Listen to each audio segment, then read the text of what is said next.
Alright, let's do this for my fans. Candyman. Candyman. Candyman. Candyman. Candyman. It's me, Willy Wonka Beach.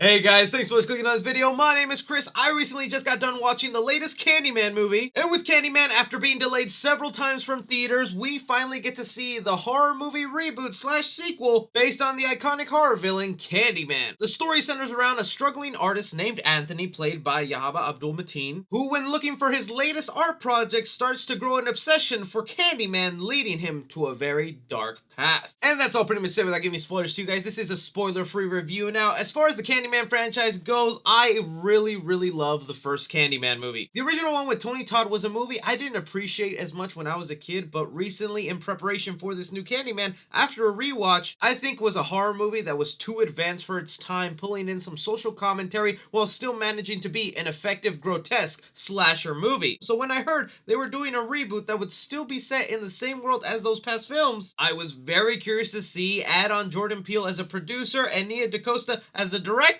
Bring it to me, man. And I'm gonna be a little straight up with you guys. I'm kind of scared and hesitant to do this review because my thoughts on the movie are extremely mixed. I do want to make it clear though, I don't think this is a bad movie, a garbage film, but I do think its execution and the way the story played out just didn't really land the mark, and it was a lot messier than I expected. But I do want to praise some of the things that really work for this movie because I might be in the minority here. For one, I want to praise Nia Dacosta because she took a very refreshing change of pace in filming Candyman. Just how creative she's able to get when this man is on screen, using different mirror angles, along with movements in the camera and the way they parallel mirrors within the shots. Like, there was a lot of thought put into some of the scenes in this film, and there's such subtle little details that I think warrant repeat viewings to catch some of the creepier things hidden in the background. The cast also is outstanding. I really got into the character of Anthony, just this struggling artist where people don't seem to understand his work, and then when he finds something he loves, he just grows obsessed with it. But not just that, the girlfriend character in this movie, played by Tiana Paris, and her brother in the film, real hilarious stuff. Jordan Peele did have a hand in co-writing this movie, and you can really feel in the dialogue when humor is popped off, because I think it is sprinkled nicely throughout the movie where it doesn't become overly funny, but it does lighten up some of the moments. And I think it should go without saying, the Candyman story is a very relevant story in our time today with social commentary, and I think it's in those aspects where the movie really shines and puts a mirror up to society, because the way they kind of tweak up the Candyman story and fit it into this movie is really powerful. It's the kind of thing that makes your blood boil and upset that we have these same sort of horrible issues that happen in our world today. And it was also kind of the reason I was scared to kind of give my honest thoughts on this movie, because part of me feels like if I say I didn't love this movie like most people, they would think I'm denouncing that important message in the movie, and I'm not at all. To me, where the movie kind of falls flat in, as a horror fan and connecting this to the Candyman franchise, it takes a big departure, okay? If you're just straight up a horror movie fan who was wanting to see a slasher movie,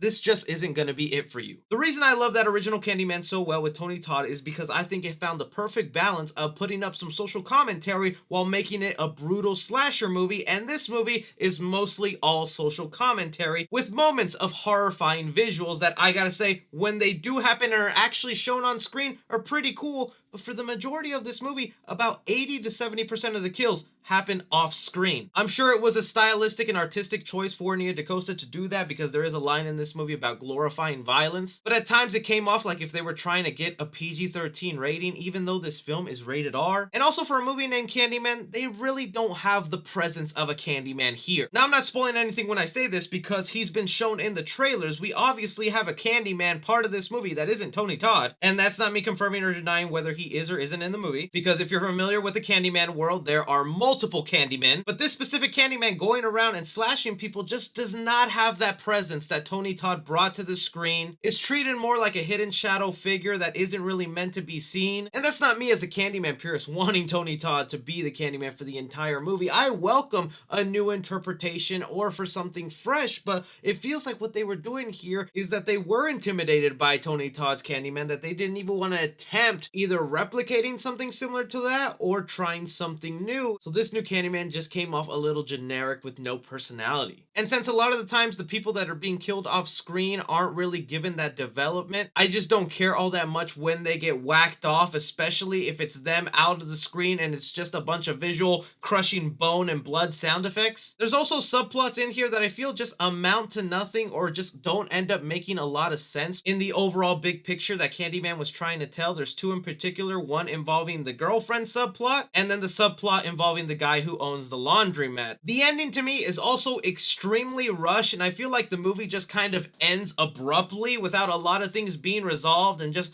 open to interpretation, which again might be awesome and cool for some people, but I just feel like it leaves the audience wanting more, not necessarily in a good way, but in kind of like a, is this really all I get? And maybe it was this expectation of me wanting a slasher Candyman movie that was hard R, kind of like that first movie. So I could definitely see myself being in the minority and other people really falling in love with the message it has here, especially with the way it's shot, because it's very artistic. You can really see the vision that Nia Dacosta had for this movie and the passion she was pouring in. It's just one of those cases where watching this, I'm like, I see what you're doing, I do like it, but it just isn't hitting me the way I would have loved it to. And again, I don't think this was a bad movie. There was a lot of cool creative things in here. It was beautifully shot. The message in the film is important and worth watching just for that alone. But as a horror fan and a fan of that first Candyman movie, I just feel it didn't land the mark and left me a little underwhelmed. So for Nia Dacosta's Candyman, I'm gonna give action 2 stars. It is a slower paced movie, very character driven. Most of the action will come when kills are happening, but like I said, a lot of them happen off screen and don't last very long, so not a lot of action here. Comedy in the movie, I'm gonna give it 2.5 stars. Like I said, Jordan Peele had a hand in writing